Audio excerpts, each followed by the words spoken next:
Halo semuanya, apa kabar? Semoga kalian dalam kondisi baik, sehat walafiat dimanapun kalian berada, jasmani dan rohani. Amin. Seminggu kemarin gue gak ngeluarin video sama sekali karena lagi ribet beberes rumah. That video is coming up as well actually. Tapi untuk hari ini kita akan ngobrol sama Tezar. Tezar adalah teman kami, dulu kenalan karena kami sama-sama jurnalis di Jakarta gitu, meskipun kami bekerja di dua stasiun TV yang berbeda. Dan saat ini Tezar sedang menjalankan pendidikan S2-nya di kota Konya di Turki. Nah ini menarik karena katanya sih Tezar tuh nyasar di Konya gitu. Ini bukan keinginannya dia. Dan kita juga berbicara terkait pandemi tentu saja, lalu budaya, kesulitan berbahasa, sama sih yang menurut gue paling menarik adalah konsep demokrasi di Indonesia dan di Turki. Nggak berat kok, tapi ini seru banget, dan gue harap kalian nonton sampai beres, like and share this video untuk teman-teman lain yang mungkin tertarik untuk nonton konten ini. Dan yang paling penting adalah gue minta kalian untuk subscribe ke channel ini, because I can't do this without your help, dan semoga kalian menikmati videonya. Silahkan ditonton. Kita mulai aja ya. Oke. Sekarang, nah gue lagi ini lagi ngobrol sama Tezar. Tezar itu kita kenalnya karena kita dulu sama-sama wartawan. Terus kita ketemunya tuh waktu pas pilkada. Ingat nggak sih pilkada yang di Medan ya? Kenalnya ya? Iya, Jarot waktu itu ya. Iya, Jarot. Nah, kenalnya di situ. Terus setelah itu kayaknya kita nggak pernah ketemu liputan lagi ya, cuma di situ doang. Iya, nggak pernah kayaknya deh ya, Kak. Cuman ya karena ya sosial media lah ya, masih tetap komunikasi dan lain sebagainya. Dan saat ini Tezar itu tuh lagi kuliah S2 ya. Betul. Jurusannya apa? Biasanya jurnalism juga. Jurnalism di Selçuk University, itu di kota Konya gitu. Konya tuh di Turki sebelah mananya? Sama orang kan taunya Istanbul, Aranka, siapa? Ankara. Itu kalau misalnya Konya tuh di sebelah mana? Konya itu di sebelah tenggaranya lah ya, tenggara atau enggak utaranya dari Ankara. Kalau dari Istanbul lebih jauh deh. Kalau Istanbul tuh kayak Jakarta, Surabaya mungkin jaraknya ya. Segitu. Tapi karena ada kereta cepat, jadi kayak cuma 4 jam gitulah. Ke Istanbul, ke Ankara cuma 2 jam. Oke. Naik kereta berarti ya? Cepat. Nah, terus kan ya ini pertanyaan general lah ya. Kan pandemi nih, kuliahnya gimana sekarang? Wah, parah banget sih ini sih. Kayak, iya, jadi untungnya pemberi beasiswa itu mewajibkan kita untuk ikut, mau itu lo kuliah pakai bahasa Inggris, mau lo kuliah pakai bahasa Turki, lo harus ikut program setahun gitu loh, untuk belajar bahasa Turki. Dan juga kayak, nah untungnya ada program itu, jadi sempat ke kampus tahun itu, untungnya sempat ke kampus dan juga kenal sama orang-orang. Tapi habis itu di semester 1 awal perkuliahan, ini kuliah benerannya, itu udah benar-benar fully online banget, kita udah nggak pernah ke kampus sama sekali sih. Ya udah, jadi sampai sekarang pun belum diputuskan bahwa apakah kita akan masuk kelas apa enggak di semester ini. Jadi benar-benar ya udahlah, kayak kelas jarak jauh gitu rasanya. Ini lo programnya berapa tahun di sana kuliahnya? Programnya kalau kuliah sebenarnya 2 tahun kalau untuk masternya. Jadi setahun itu kuliah, setahun kedua itu kita penelitian. Tapi karena ada kewajiban di awal setahun, jadi totalnya 3 tahun. Ini panjang banget, udah kayak satu lagi kita. Oh, oke. Gue sering lihat Instastory lo kan, yang menariknya tentang lo belajar bahasa. Itu sebenarnya menurut gue ketika orang Indonesia gitu memilih untuk kuliah di luar negeri ataupun di negara, tapi di negara yang tidak bahasa utama itu bahasa Inggris, itu kan kayak ada challenge lainnya. Dan mungkin kalau bahasa Belanda, bahasa Jerman itu kan mungkin kalau orang tinggal di Indonesia ada yang memang gue mau les, gue mau nambah skill bahasa gue belajar bahasa Jerman gitu, ataupun bahasa Mandarin gitu. Tapi kan lo kan nggak pernah kepikiran belajar bahasa Turki gitu. Dan waktu lo pertama dihadapkan dengan kenyataan lo harus belajar bahasa Turki, itu kayak gimana? Jadi Kak, gue tuh kayak seumur hidup gue tuh gue pernah belajar berbagai bahasa kan kayak Kak. Aku pernah pesantren dulu, dimana itu kita belajar bahasa Arab. Terus juga abis itu bisa sambil S1 jalan, itu tuh aku belajar bahasa Perancis juga pada saat itu. Hmm. Nah, aku tuh tidak menemukan kendala yang berarti, meskipun emang nggak pernah sampai level yang advance banget, tapi menurutku kayak itu masih rasional bahasanya, masih kayak oke lah, grammarnya kayak bisa masuk akal gitu loh, kayak gampang banget. Tapi dan pada saat itu aku baca-baca di blog dong ya, di blog orang gitu, kayak orang-orang yang udah duluan kuliah di Turki. Mereka bilang yang paling momok untuk kuliah yang menjadi momok kuliah di Turki itu adalah kendala bahasanya, gitu loh. Tapi pada saat itu aku kayak agak-agak sombong gitu ya, lah gue udah pernah belajar segala macam bahasa lah ya, gitu. Bawa dikit. Iya, jadi kayak gampang lah, gampang gitu. Ternyata pas udah kesini kayak bener-bener, aku nggak bilang susah kali ya, kayak beda banget, terlalu beda dengan bahasa yang maksudku yang aku pernah pelajari gitu loh. Kayak struktur bahasa Inggris, bahasa Perancis itu, bahasa Arab juga rata-rata itu hampir sama lah dengan kayak SPOK gitu. Nah kalau bahasa Turki ini enggak. Bahasa Turki ini terlalu berbeda buat aku. Kalau menurut apa yang pernah aku baca sih, akarnya sama kayak bahasa Korea. Jadi kayak agak puter-puter gitulah grammarnya. Itu benar-benar sampai aku kuliah pun itu masih struggling banget sih untuk membaca dalam bahasa Turki ini, kayak benar-benar gila banget. Kalau untuk kuliah lo sendiri itu pakai bahasanya bahasa apa? Inggris atau bahasa Turki, apa dicampur? Oh no. Bahasa Turki loh, Kak. Tapi iya. Enggak, tapi untungnya karena karena dosen-dosennya juga sebagian memperbolehkan kita pakai bahasa Inggris. Jadi kayak untuk komunikasi sih sama dosen aku nggak pernah ada masalah. Tapi untuk bahan baca dan bahan ajarnya itu loh yang kayak wah kacau banget itu, kayak susah banget. Jadi kayak kita harus rajin cari referensi samping gitu loh. Kayak ini bahan baca dari dosen, aku harus nyari referensi yang hampir sama dengan bahan baca itu dalam bahasa Inggris gitu maksudku. Wah, itu challenge-nya 2 kali ya. Kalau misalnya di sana gue belum pernah ke Turki. Tapi kan akhir-akhir ini sinetron Turki itu kan lagi booming banget gitu kan gitu, dan bagaimana kita melihat kayak dinamika ataupun mungkin in a way sinetron itu nggak bisalah terlalu merepresentasikan kebudayaan ataupun pola masyarakat di sana. Ketika lo datang gimana kondisi di sana? Bisa ceritain dikit nggak? Somehow ya, aku merasanya ketika datang ke sini orangnya tuh hampir mirip gitu, welcome, ramah gitu loh. Karena mungkin Turki ini hub jadi destinasi wisata dunia juga ya. Jadi mereka udah biasa gitu ngeliat orang asing dari mana-mana gitu. Jadi kayak kalau misalnya in term of kayak misalnya apakah orang-orang Turki ramah? Orang Turki ramah gitu, hampir sama kayak Indonesia aku rasanya. Jadi kayak welcome gitu sama orang-orang. Pas aku datang juga ketika kenalan sama stranger gitu di sini kayak ya udah mereka biasa aja ngelihat, yang nggak kayak aku pernah ke negara-negara Eropa yang ujung-ujung sana yang kayak mereka kayak belum pernah ngelihat jenis muka kayak gini gitu kan, jadi diliatin aja kan. Kalau orang-orang Turki ini kalau ramah ya ramah gitu lah.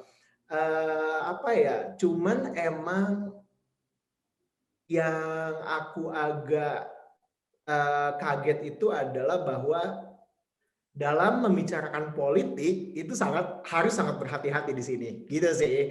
Iya. Aku nggak tahu di negara lain juga gitu apa enggak, tapi kayak di sini tuh kayak gimana ya, kayak gininya tuh antara kaum ini sama golongan ini tuh kayak benar-benar masih kerasa sampai sekarang. Gitu sih. Jadi kayak aku harus berhati-hati sih. Jadi kayak harus screening dulu ini orang kubu yang mana. Apakah ini yang kayak lebih ke sekuler atau yang ke Islam gitu kan. Itu harus hati-hati juga sih kita. Berarti itu aja sih kalau misalnya makanan. Oh ya, makanan, lanjut makanan. Kalau makanan sih meskipun di sini kayak baharatlu itu apa bahasa Indonesianya ya? Kayak banyak perasanya gitu, tapi nggak semantap di Indonesia kan. Indonesia kan kayak satu makanan tuh bisa ribuan bumbu kali dalamnya. Kalau di sini kayak gitu, meskipun berbumbu dibandingkan makanan-makanan kayak dari Western gitu kan, tapi kayak somehow kayak lebih masih kurang lah buat lidah Indonesia gitu sih. Tapi tetap masuk kok. Kalau buat aku sih kayak masuk aja itu makanan mah. kita kan melihat yang kita tahu dari luarannya itu adalah kan Turki itu sangat kental dengan budaya Islam ya gitu, baik di arsitektur, terus bagaimana kalau kita ngikutin apa foreign affair, bagaimana apa pemerintahannya dan segala macam gitu. Tapi di saat yang sama Turki itu negara yang cukup sekuler gitu. Bisa dibilang mungkin mirip Indonesia lah ya gitu. Bukan negara Islam tapi memang populasi muslimnya banyak gitu. Kalau dibandingkan dengan Indonesia, sesekuler apa Turki atau apa Indonesia yang lebih konservatif ataupun Turki lebih konservatif? Menurutku Turki sama Indonesia itu hampir mirip kecuali perbedaannya itu adalah kekentalan ideologinya sih Kak. Di sini tuh kayak partai-partai itu dipisahkan berdasarkan ideologi. Oke, ini sangat sekuler, ini sangat Islamis gitulah ya. Jadi kayak ketika mereka di divide gitu, mereka akan sangat kelihatan bahwa ini kaum sekuler, ini kaum Islamis, ini kayak yang kayak promoting misalnya feminism, ini kayak against communism. Itu kayak benar-benar hampir kelihatan. Beda sama di Indonesia. Kalau di Indonesia kan kayak politiknya kayak ya lo mau nasionalis juga ngaku Islamis, ya lo mau Islamis juga ngaku nasionalis. Jadi kayak orang tuh kayak ya nggak sih, kayak di kita tuh lebih kayak tidak mau diklaim sebagai apa ya, tidak bisa diidentikan sebagai satu ideologi gitu kan. Nah kalau di sini tuh lebih begitu sih in terms of politik ya. Tapi kalau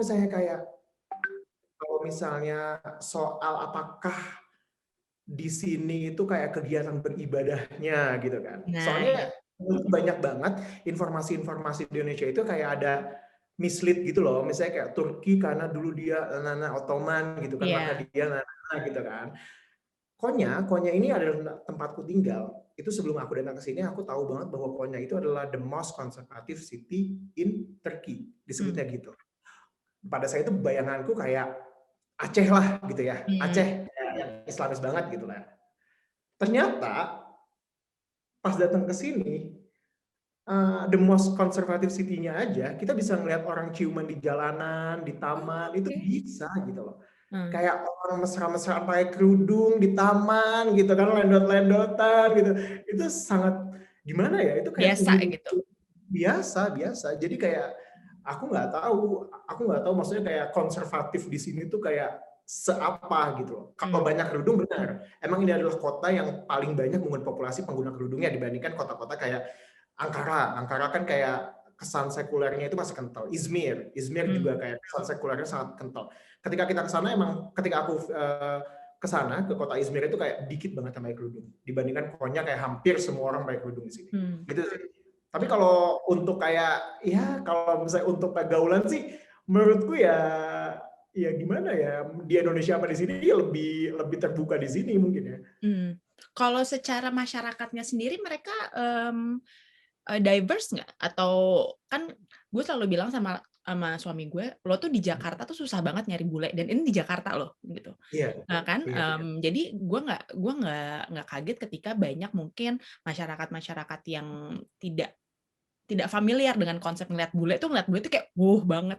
Kalau di sana diverse nggak? Maksudnya in terms of numbers of immigrant gitu.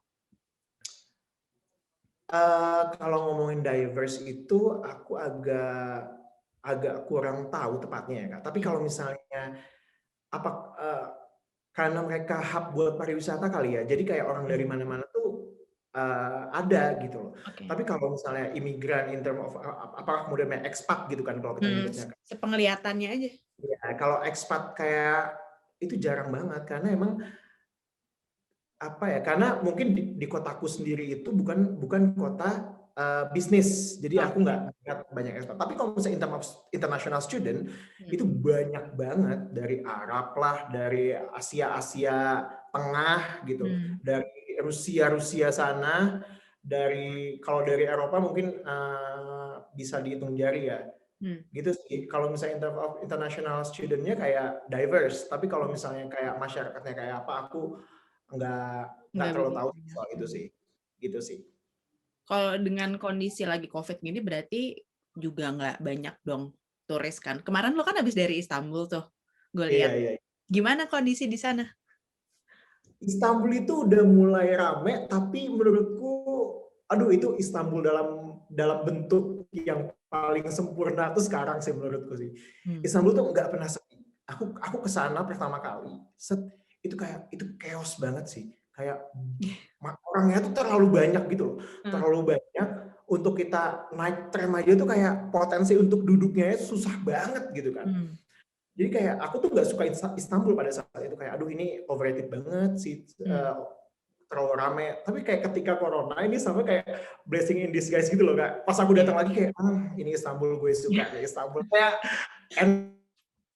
sepi dibandingkan dulu gitu loh. Itu enak banget sih kalau Istanbul kayak gini. Tapi emang kalau misalnya in term of kalau kita ngomongin bedanya sama sebelum pandemi itu jauh banget bedanya. Aku nggak bisa ngebayangin gimana terpukulnya para pengusaha yang bergerak di bidang wisata itu sih. Karena itu toko-tokonya juga kan kita nggak boleh makan di restoran kan sekarang kebijakannya. Jadi kayak semuanya take away gitu loh. Dan banyak banget restoran yang tutup, toko-toko souvenir yang tutup, itu kayak banyak banget. Kasian juga. Wisatawan tuh belum boleh masuk berarti ya? Boleh. Oke. Karena Turki adalah salah satu negara yang duluan bukanya dibandingkan negara lain. Nggak pakai tes, itu yang kayak aneh banget sih. Itu aku lebih takut Serius, sih. lo nggak perlu masuk, nggak perlu pakai tes. Tapi ada tes nggak disiapin di airport atau apa gitu? Nah, pas aku datang dari Indonesia ke sini aja itu aku nggak bawa apapun. Jadi kayak bener-bener lu nyiapin visa udah bisa jalan gitu. Nanti nah masalahnya adalah yang banyak kasusnya adalah ketika lu pulang ke negara lo, gitu Iya, kan. betul. Negara-negara Indonesia misalnya itu mensyaratkan PCR. Nah, kasusnya yang terjadi adalah banyak orang yang ternyata pas tes mau pulang itu kena gitu. Waduh, PR banget sih itu. Tapi maksudnya mereka menyediakan, maksudnya kalau lo wisatawan ke sana, terus lo mau tes gitu, mereka menyediakan? Kayak ada klinik-klinik Ada di gitu? bandara, ada di bandara. Oh, ada di bandara? Betul. Tapi nggak wajib gitu. Itu agak ngerinya sih sebenarnya. Iya, gue lupa mention. Tazar ini ketua PPI Konya saat ini. Jadi apa namanya, mahasiswa Indonesia yang di sana sekarang ada berapa banyak? Di Konya ya. Kalau di Konya dia kan sebenarnya Konya itu menaungi beberapa wilayah lain gitu loh Kak, yang ada di sekitarnya. Itu nggak terlalu banyak sih, kayak cuma di angka 80-an. Di angka 80-an itu sudah mencakup kota-kota lain yang ada di sekitar Konya. Gitu. Sebenarnya kalau gede apa enggak sih Konya itu dalam jumlah mahasiswa Indonesia di sini dibandingkan Istanbul dan Ankara itu kayak jauh banget kita tuh. Maksudnya kayak mahasiswanya sedikit, tapi karena sedikit itu makanya kita lebih solid lah bisa dibilang ya. Karena orangnya itu aja gitu loh. Kayak kalau kumpul-kumpul lebih mudah, lebih gampang, dan juga kayak orang-orangnya juga aku tetanggaan aja sama orang-orang Indonesia ini banyak banget di daerah-daerah sini. Jadi kayak kalau apa-apa kita bisa main-main gitulah ke sana seenggaknya. Lebih intimate lah ya, bisa dibilang jatuhnya. Betul, karena sedikit. Iya, karena sedikit.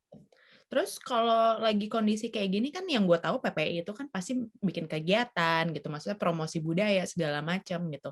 Kalau lagi kesulitan kayak gini nggak bisa bikin kegiatan untuk masyarakat gitu ya, kalian ngapain aja?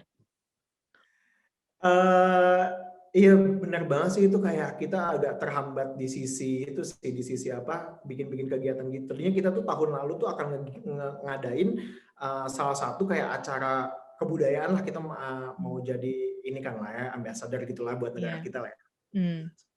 Gede, kita udah nyari sponsor, kita udah segala macam persiapan, udah heboh dari lama, ternyata jebret batal semuanya, acara kan nggak boleh semuanya. Jadi emang sampai sekarang sih kita bikin acaranya kayak online gitu sih.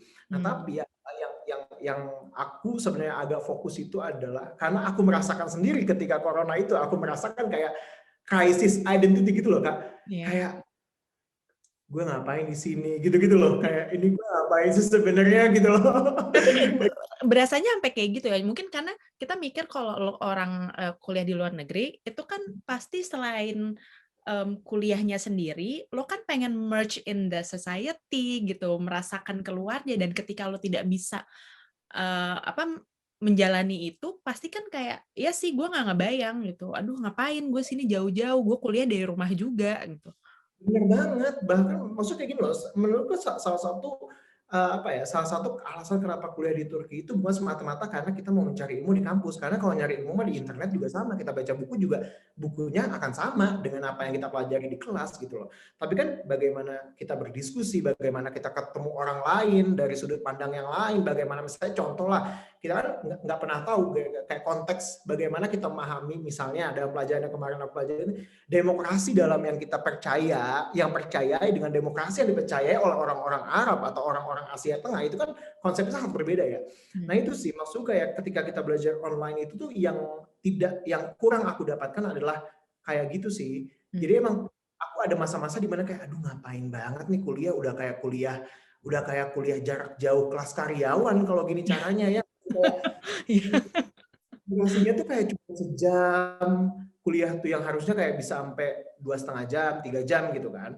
Tapi ini kayak durasinya cuma sejam lewat online yang kayak banyak banget noise, banyak banget gangguan gitu kan. Haho-haho, gitu sih. Susah banget. Jadi kayak aku ada masa-masa di mana aku ngerasa lonely, ngerasa kayak useless, ngerasa kayak aduh ngapain banget gue di sini gitu kan, ninggalin karir di Indonesia. Itu kerasa. Aku nggak tahu itu kayak quarter life crisis atau gimana, tapi itu kayak bener-bener hits me so bad banget lah during pandemic ini. Pasti kan kayak tadi lo bilang, it hits you very hard, dan ke teman-teman juga pasti ngerasain hal yang sama, teman-teman Indonesia yang di saat ini ada di Konya ataupun di Turki in general gitu. How do you cope with that? Karena gue mikir untuk jauh dari rumah aja itu udah pasti sedih ya gitu. Dan sekarang dengan ada beban kuliah gitu, pun kuliahnya lo tidak merasa I'm not experiencing it to the fullest gitu. Kalian sebagai komunitas gitu bareng-bareng gimana cara ngehadapin itu? Maka dari itu menurutku salah satu keuntungan ber-PPI itu adalah kita at least punya support system gitu loh Kak di sini. Jadi kayak misalnya kayak ada orang-orang yang ternyata merasakan hal yang sama di sini. Ada orang-orang yang kayak bingung juga, ngerasa kesepian juga. Itu sih menurutku kayak itu adalah salah satu kenapa aku akhirnya kayak join PPI dengan jadi kayak lebih dalam gitulah, join PPI lebih dalam karena aku merasakan bahwa oh iya ya, ini salah satu yang bisa ngebantu kita ternyata. Karena banyak banget ketika kita keluar negeri itu ada orang-orang yang agak skeptis gitu sama kayak lo ngapain keluar negeri ketemu orang Indonesia lagi gitu Iya, kan. Banyak betul. carilah pergaulan yang lain, tapi kalau lagi masa-masa begini ketika kita nggak bisa kenalan sama orang, mungkin kita bisa buka Tinder dan lain-lain ya, tapi kayak maksudnya kayak tetap aja gitu loh, maksudnya kayak berbahasa yang sama itu sangat menyenangkan gitu loh. Betul. Kayak lo bisa mengungkapkan kayak isi hati lo dengan bahasa lo, ngobrol dengan orang-orang yang punya latar belakang dan background sama gitu, itu enak banget sih. That's why menurutku salah satunya adalah dengan kumpul-kumpul sama orang Indonesia, masak bareng. Kalau enggak kayak kita tuh kayak aku sama teman-teman dekat tuh kita kayak ngecek satu sama lain gitu sih, are you okay? Gitu sih at least. Karena ketika kemarin itu pandemi banyak banget yang pulang. Aku tuh masuk yang pulang ya, tapi kayak banyak teman-temanku juga yang nggak pulang, dan kayak aku nggak bisa ngerasain gimana caranya orang-orang nggak pulang, nggak punya teman, kayak sendirian di rumah gitu kan, nggak keluar rumah, nggak pernah ketemu orang gitu kan. Itu kayak kesepiannya kayak apa gitu sih. Aku kayak gitu sih. Jadi kayak salah satu yang dilakukan oleh PPI adalah make sure bahwa nggak ada orang yang kayak stres cuma gara-gara pandemi dan kesepian gitu sih. Yang memilih lo kuliahnya di Konya? Karena kan orang mikir kalau misalnya lo ke luar negeri, ke Turki gitu, ya ke Istanbul ataupun ke kota-kota besar gitu. Gue nggak pernah dengar ada kota namanya Konya sebelum gue tahu itu dari lo. Ini aku nyasar Kak sebenarnya. Ini nyasar banget, sumpah. Jadi gini ceritanya, ini kayak gini. Ini nyasar banget.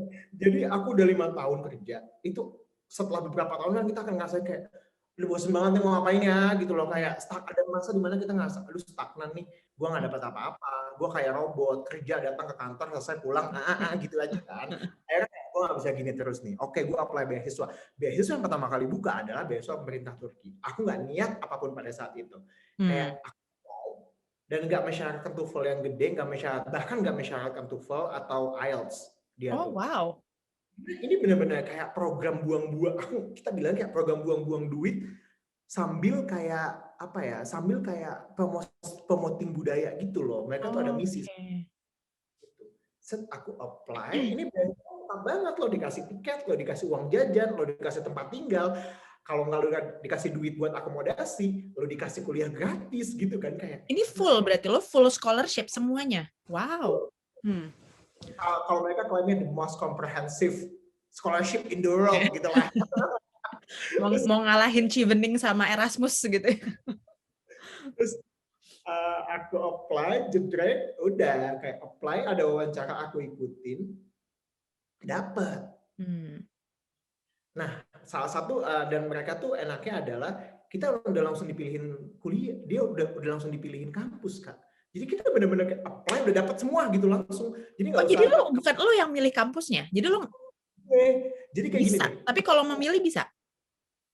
Dia dikasih pilihan sampai 12 bayangin. 12 kampus, 1, 2, 3, 4, kita masuk-masukin tuh. Oke, kita nyari jurusan yang ada, terus kayak kita masuk-masukin, nanti mereka akan saring dulu pertama kayak yang relate sama S1 lo. Itu agak kekurangannya, harus relate sama S1 Oke. lo. Habis itu di-apply sama mereka. Kita tinggal nunggu pengumuman aja, lo dapat kampus yang mana.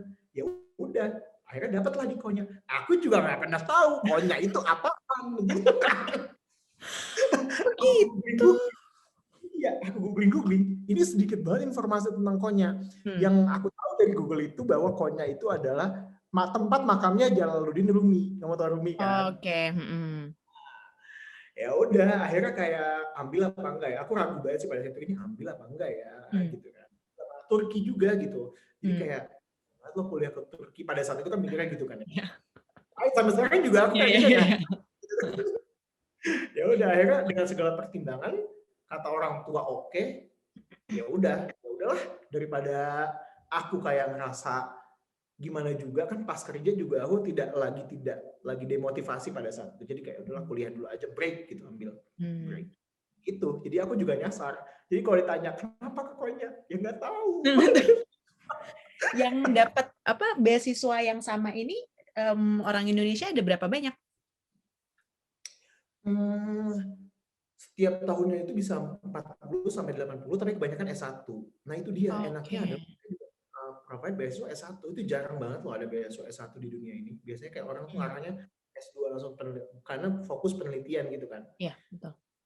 Kalau di sini tuh kebanyakan malah S1-nya. Di Turki itu banyak banget mahasiswa Indonesia S1. Itu sih. Tapi setahunnya beasiswa ini kayak 40 sampai 80-an orang yang dapat. Itu kuota untuk seluruhnya untuk seluruh Indonesia doang? Indonesia doang. Indonesia tuh satu negara penerima beasiswa ini yang paling gede di dunia katanya gitu. Oke. Gua nggak pernah tahu sih ada konsep beasiswa kayak gitu loh dipilihin. Iya. Enak-enak nggak enak sih. Nggak enaknya adalah lo terima aja gitu kan. Karena kayak lo nggak tahu kampus mana yang nerima lo gitu kan. Lo tinggal pas pengumuman lo dapet nih kampusnya yang ini gitu kan. Dan gak enaknya adalah kadang-kadang ini aku Konya itu udah sangat lumayan dari ranking kampusnya, dari kota. Ada orang yang kalau kasar ya, kayak ada orang yang dibuang sampai ke pelosok gitu loh, kayak kampus-kampus yang kayak ini kampus apa juga nggak pernah dengar, ini kota apa juga dari aku gitu, itu ada kan. Ada kayak kota-kota yang dekat perbatasan Suriah. Aduh, serem banget. Ujung dunia yang kayak nggak ada Indonesianya, dari mana-mana jauh. Itu aku nggak bayangin deh kalau dapat kampus yang ini. Jadi aku sedikit bersyukur lah. Iyalah masih oke ya, maksudnya dapatnya bukan yang kayak kota kecil atau kayak gimana. Kalau kota kecil kayak gitu, lo berarti udah berapa lama di sana nih? Udah 1,5 tahun. 1,5 tahun. Program lo beres berapa lama lagi? Programku beres, ini udah masuk semester kedua lagi mau running. Habis itu penelitian. Jadi kayak 1,5 tahun lagi, 3 tahun. 1,5 tahun lagi. Berarti cukup lama ya lo di sana nanti kayak. Lama banget. Menurutku kayak salah satu concern dari orang tua aku adalah itu nggak kelamaan nggak sih kalau untuk kuliah S2 gitu kan. Inggris 12 tahun, Amerika 2 tahun gitu kan. Kayak ini 3 tahun karena ada persiapan itu kan, persiapan sebelumnya itu kan kelamaan apa enggak. Tapi lama banget sih. Selama Tapi persiapan itu lo juga dikasih biaya kan? iya dikasih biaya. Aku kayak benar-benar datang dengan enggak, kalau in terms of jumlah sih nggak terlalu gede ya, nggak Hmm. sampai beasiswa yang kayak mungkin karena mata uang Turki itu volatil banget gitu loh Kak, kayak sama dolar tuh lagi ancur-ancuran juga gitu loh, Oke. kayak satu satu lira itu $2. Sekarang udah sampai $7. Jadi kayak dulu mungkin beasiswa aku tuh gede banget Oke. gitu. Tapi karena mata uangnya juga turun, jadi kayak gitu. Oke. Biaya hidup di sana kayak gimana? Mahal Hampir nggak sama. tinggal di sana? Kalau di Istanbul mahal sama kayak di Jakarta, let's say. Kayak di Oke. Istanbul nggak semahal itu. Maksud kayak kamu bisa makan dengan gimana? Rata-rata makanan di Jakarta, let's say 50.000 lah ya, 50.000 kalau untuk jajan-jajan di restoran, nah segitu kalau di Istanbul. Kalau di sini, ini kayak lebih murah, Kak. Rumahku yang segede ini aja, yang kayak 3 kamar misalnya, 3 kamar, ada ruang tamunya ini, terus kamar mandinya yang kecil satu yang gede satu itu kayak cuma 900 tele. 900 tele itu kalau dirupiahin kayak sekitar 1,7 jutaan. Bayangin deh, di Bulan. Jakarta nggak dapat. 1,5 segitu kosan di Mampang sih ya, paling kosan di Mampang, kamar mandinya share tapi nggak kamar mandi dalam, ya kan? Berarti ya cukup ini ya, cukup affordable gitu. Kalau bahagia aku kuliah, masa kuliah di sini kan kelihatannya mungkin uang beasiswanya nggak gede, tapi itu cukup banget. Lu beli Starbucks lah, let's say, itu bisa berapa kali dengan uang yang kelihatannya kecil kalau di convert ke dolar gitu loh. Subsidi untuk bahan pokok itu kan sini juga ada. Jadi setiap beledi itu apa bahasanya? Setiap perwali kotaan gitu di sini tuh kayak mereka punya badan BUMN yang mereka itu fokus di kebutuhan dasar. Misalnya kalau di sini kan makanannya roti, mereka produksi roti sendiri untuk memenuhi kebutuhan dari kotanya itu. Air putih itu setiap kota tuh punya sendiri. Jadi kalau misalnya kita bawa botol kemasan, kita tahu ini produksi pemerintah mana nih, gitu. Jadi ini pemerintah Konya punya merek sendiri, Istanbul punya merek sendiri gitu. Jadi mereka punya pengolahan air di mana itu diproduksi, dijadikan usaha sebagai usaha pemerintah daerah gitu sih. Sama ini kalau misalnya ngomongin roti kan makanan pokok di sini lah ya.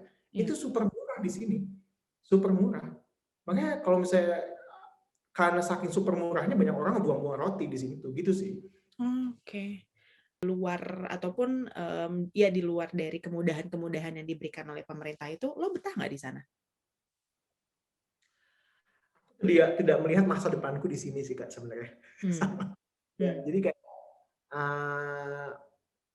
aku lebih kayaknya sih kalau betah untuk kuliah ini enak banget kuliah di sini. Maksud kayak dengan kenyamanan, dengan basic needs yang lo terpenuhi lah semuanya gitu kan. Lo dikasih duit juga anyway, ngongkang kaki doang suruh belajar gitu kan. Kasih duit, kasih jajan gitu kan. Tapi kayak aku melihat emang kalau misalnya untuk jangka panjang aku tidak melihat aku akan di sini. Jadi kayak somehow di Indonesia dengan segala privilege yang aku miliki di sana kayaknya lebih enak gitu sih. Tapi beda halnya kalau kita ngomongin juga mengenai kalau Turki itu kita ngomongin soal kebebasan berekspresi itu lain hal, itu akan menjadi perdebatan panjang gitu kan. Sama lah kondisinya kayak di Indonesia gitu. Jadi kayak aku ngelihat ngapain banget kalau di sini kasarin, di opres gitu kan. Di Indonesia di sana ya udah mendingan gue pulang ke Indonesia juga gitu kan. Terdengarnya tidak baik ya, cuman kadang-kadang mikir kalau gue mau diopres mending gue diopres di negara gue sendiri. Exactly. Poinnya gue menarik, menurut gue struggle for free speech itu kan akan menjadi salah satu hal yang selalu kita perjuangkan ya di Indonesia gitu, apapun caranya, baik di media ataupun teman-teman aktivis gitu. Selama lo udah kuliah ini 1,5 tahun ini, yang lo pelajari terkait kebebasan berekspresi itu di Turki gimana? Karena kalau kita hanya berkaca dari berita-berita yang kita tonton, itu kan kurang apa ya? Kurang ramah lah sama konsep free speech gitu.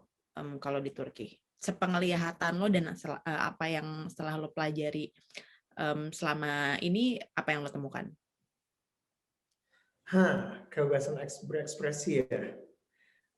Menurutku Turki dan Indonesia itu memiliki kesamaan di permasalahan yang sama. Gitu sih, kayak soal bagaimana kemudian kita sebenarnya struggling di dunia sosial media di mana opini-opini liar gitu loh. Kayak misalnya gimana ya? Kayak misalnya kayak the way bagaimana terlalu banyak buzzer media sosial di Indonesia itu aja udah kan, apakah ini hate speech apa kebebasan berekspresi gitu kan. Itu sih sebenarnya yang aku pelajari dan aku lebih ngeh tuh adalah bagaimana ternyata kita dimainkan oleh sebuah sistem sekarang yang berkembang di era sosial media. Jadi kita benar-benar hidup di dunia yang penuh dengan kebiasan gitu kan. Biasan. Ya maksudnya gitu lah. Yeah. Dan juga apa ya? Dan being here in Turkey yang kondisinya tidak lebih baik dari Indonesia in term of kebebasan berekspresi, itu membuka mataku bahwa emang ini adalah sebuah hak yang mau nggak mau lo tuh harus perjuangin karena ini hak bukan yang given gitu loh Kak. Okay. Jadi kayak ya, dan konsep demokrasi itu adalah sistem yang fragile gitu kan. Jadi kayak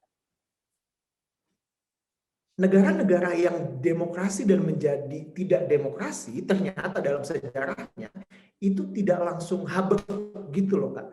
Jadi kayak dalam sejarahnya tuh ada fase-fase yang mungkin banget sedang kita lewati juga pada saat ini, yang pada akhirnya kok ujung-ujung negara kita jadi kayak lebih apa ya, lebih otoriter, let's say begitu, lebih otoriter gitu sih. Jadi yang membuat aku ngeh adalah bahwa oh, kita harus hati-hati banget nih ngejaga itu di Indonesia gitu loh. Jangan terlalu permisif sama apa ya dibilang, jangan terlalu permisif sama hal-hal yang dilakukan pemerintah yang ternyata mengopres kita sebagai citizen gitu sih.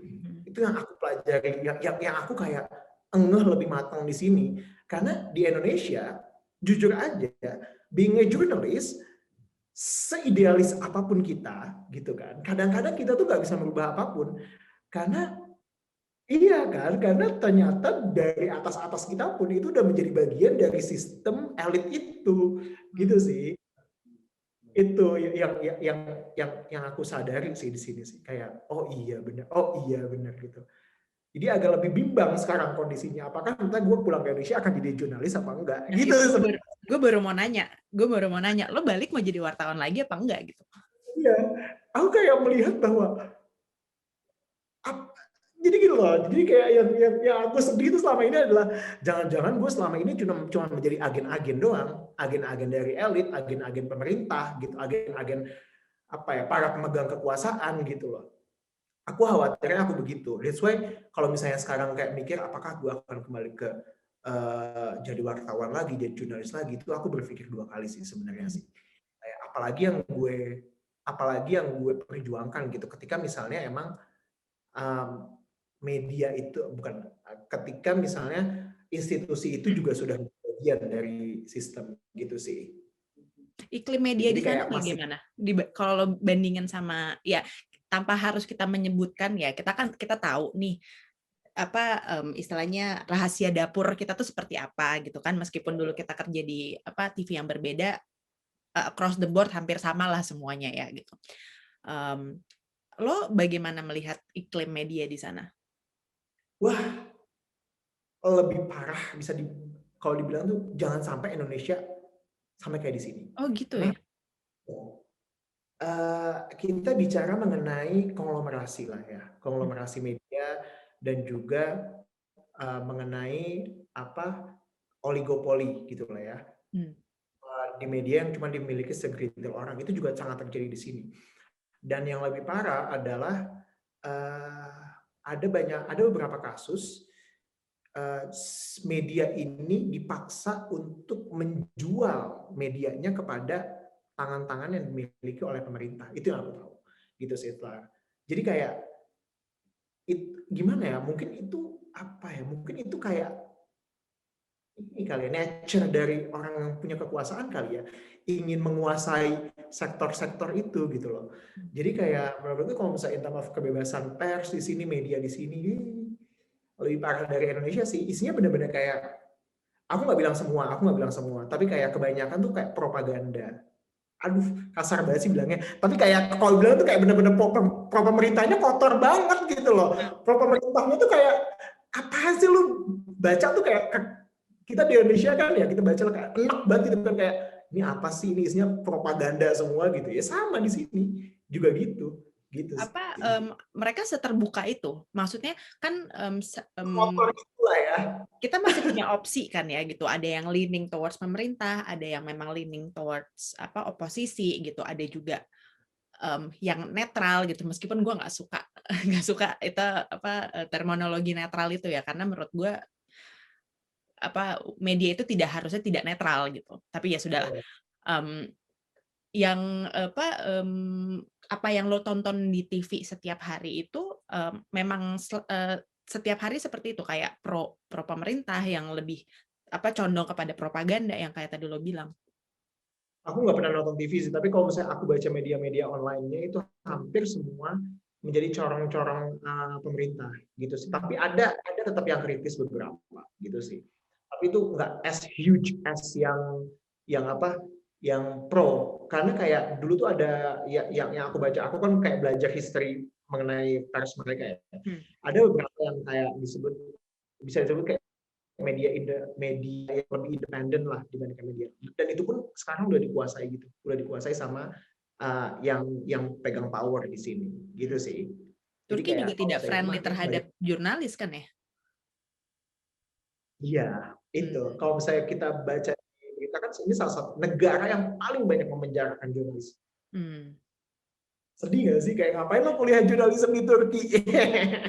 Kuliah jurnalisme di Turki, abis itu pulangnya ke Indonesia, nggak tahu mau jadi wartawan apa enggak. Bener banget itu. Dengan lo kan sekarang udah 1,5 tahun nih, gitu. Apa sih refleksi lo gitu in terms of your study, in terms of the way you berinteraksi dengan masyarakat sekitar gitu. Impresi lo terhadap Konya secara spesifik dan Turki secara lebih umum gitu. Apa impresi lo terhadap negara itu?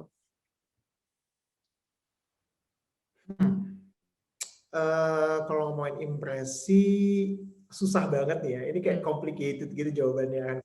Karena kayak somehow berada di sini mengajarkan aku banyak bahwa oke, ada yang perlu kita benahin di Indonesia. Gitu maksudnya kayak in terms of kebebasan berekspresi itu kita harus hati-hati karena aku melihat di sini itu kayak udah beberapa step lebih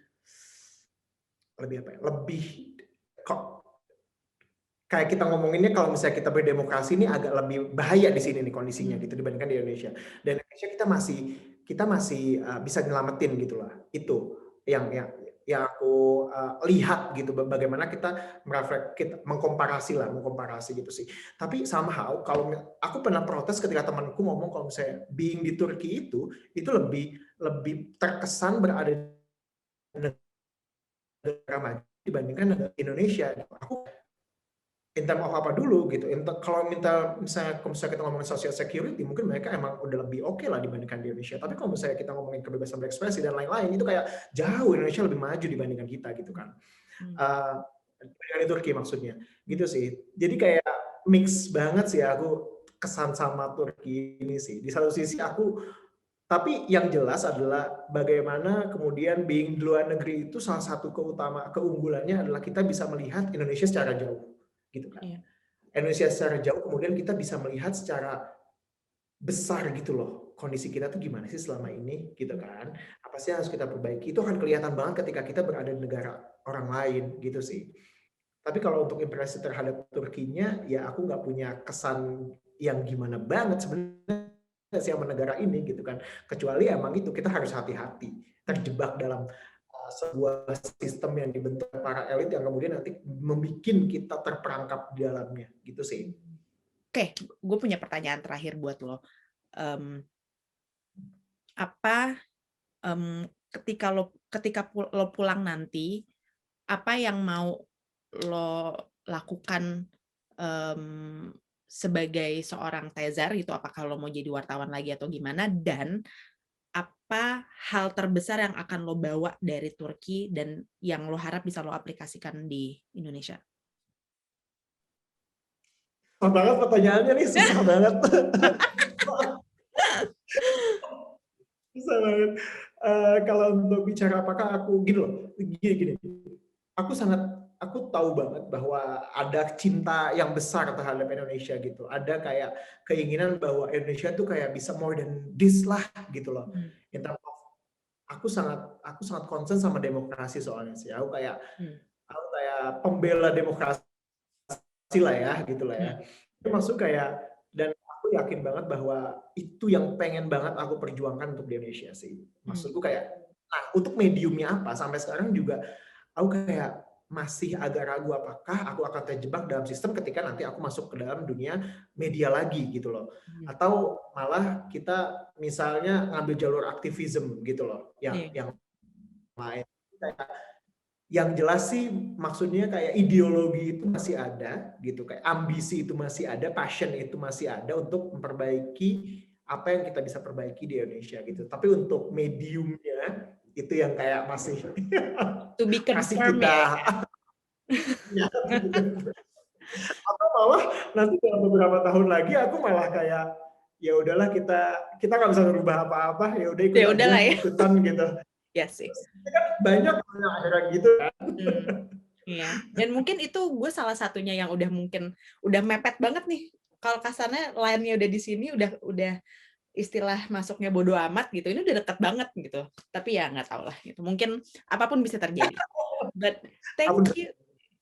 Makasih banyak ya. Makasih Kak. Iya, seru banget. Selamat sehat kamu dan keluarga di sana ya. Ya, kamu juga ya. Sampai pokoknya nanti untuk informasinya Tezar, oh ya nanti minta tolongin dong website, kalaupun ada website yang terkait beasiswa lo, nanti kirimin ke gue biar gue bisa cantumin di bawah untuk teman-teman yang nonton nanti yang tertarik untuk kuliah di Turki dan lain sebagainya, bisa lihat di website yang akan gue cantumin. Sekalian pun gue akan cantumkan Instagram handle-nya Tezar di description below. Thank you so much. Thank you udah diajakin. Iya, sama-sama. Sampai ketemu lagi. Semoga bye. Bye.